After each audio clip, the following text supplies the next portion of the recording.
Seorang penguasa yang sangat jumawa, merasa tinggi, ya, takabur, ya. Kemudian cara memperpanjang kekuasaannya itu dengan memecah belah rakyatnya.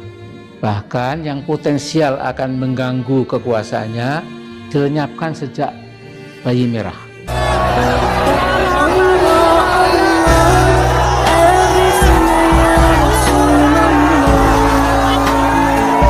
Ketika saya melihat Pak Habib Rizik Syihab itu di Borgol, ya, setelah kurang lebih 12 jam diinterogasi dan dibawa ke tempat tahanan, maka menurut saya ini ya, sebuah kesewenang-wenangan kekuasaan. Saya bisa keliru, ini sudut pandang saya. Jadi disangkakan mula-mula adalah karena menyebabkan kerumunan sehingga meledak, ya, sekian ratus barangkali orang terpapar COVID-19. Kemudian ditarik lebih jauh lagi, ternyata kena pasal penghasutan yang akan diancam sekian tahun penjara.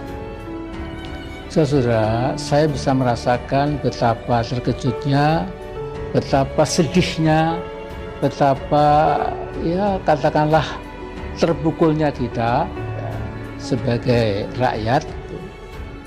Ternyata dengan kekuasaan yang dimiliki pemerintah sekarang ini, seolah-olah apa saja bisa dikerjakan. Tetapi, ya, orang beriman itu tidak pernah lantas jadi kecil hati. Boleh shock, boleh terkejut, boleh katakanlah terpukul, ya. Tetapi ada garansi, ya, dari surat Al-Hajj ayat 38, yaitu Allah berfirman, Innallaha yudafi'u 'anil ladzina amanu, innallaha yuhibbu kulla khawanin kafur.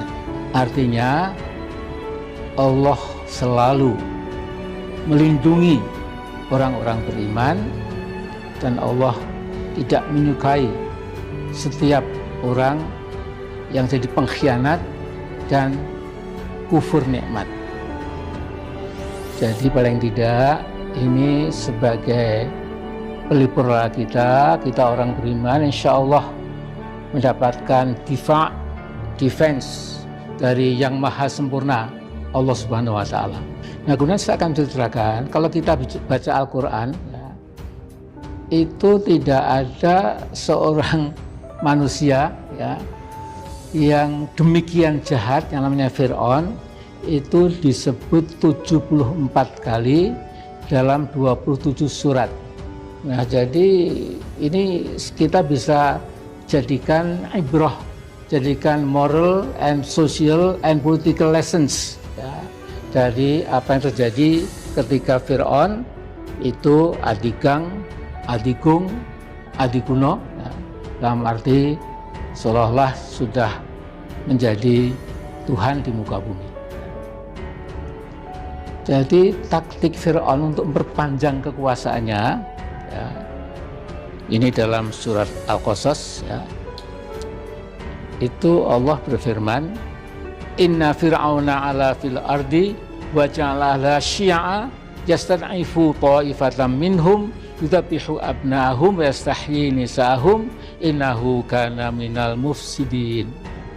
Jadi saudaraku, Fir'aun ini seorang penguasa yang sangat jumawa, merasa tinggi, ya, takabur, ya.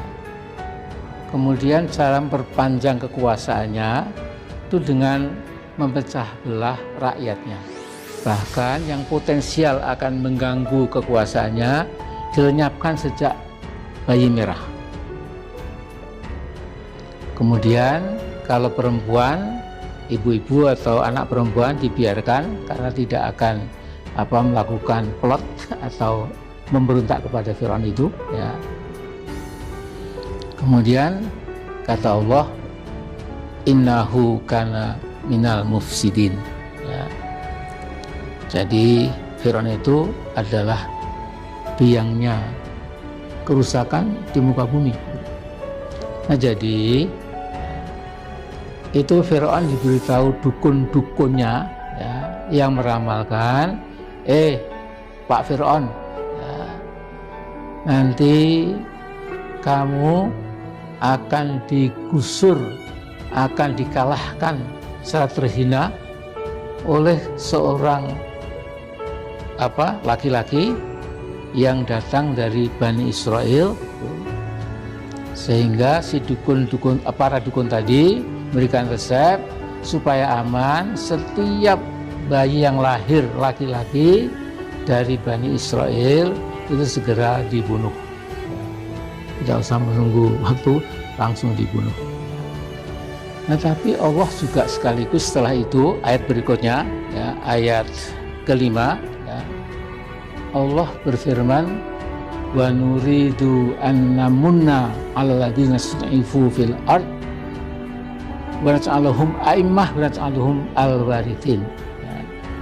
Kami Allah telah membuat ketentuan, yaitu kami akan memberikan yumnun, ya, memberikan kekuatan, memberikan kesempatan, memberikan kejayaan, bahwa orang yang diperlemah itu pada saatnya akan menjadi a'immah, akan menjadi imam-imam, menjadi leaders, jadi pemimpin-pemimpin di muka bumi ini.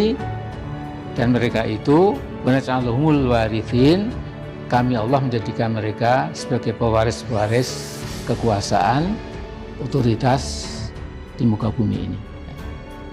Saudara, ya, jadi memang kita bisa banyak mengambil pelajaran dari Al-Quran itu. Ya.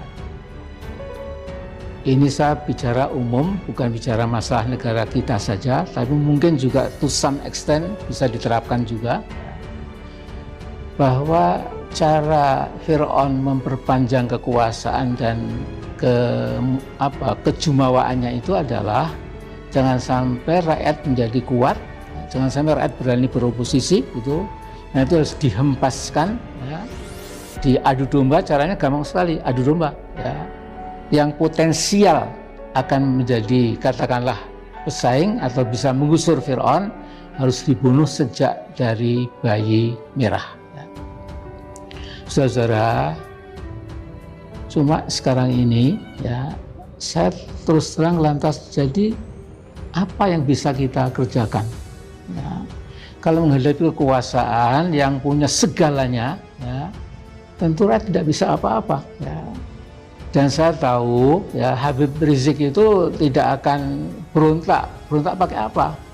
Pakai pisau dapur atau pakai ketepel, kan nggak mungkin sumbernya. Saya jadi ingat apa yang disampaikan Pak Jenderal Pramono Edi, ibaratnya Pak SBY yang pernah jadi KSAD. Almarhum pernah mengatakan bahwa anak buahnya itu ada beberapa tipe. Tipe yang garang di kota, tipe yang bengis di kota, itu kalau di hutan jadi kucing. Saya lihat juga pakai polisi seragam sipil itu, ya kan garang sekali, menguntit dari sekian puluh kilometer, berselira-seliri begitu, ya, untuk mencapai tujuannya Pak Habib, tapi tidak bisa dan lain-lain. Kemudian wallahu alam apa yang terjadi, tapi yang jelas ini juga pengecut. Kalau memang penegakan hukum nggak usah lah, ya, nggak usah diteror, dipepet-pepet, dikudet-kudet, untuk apa? Jadi saya lebih daripada yakin bahwa ini sudah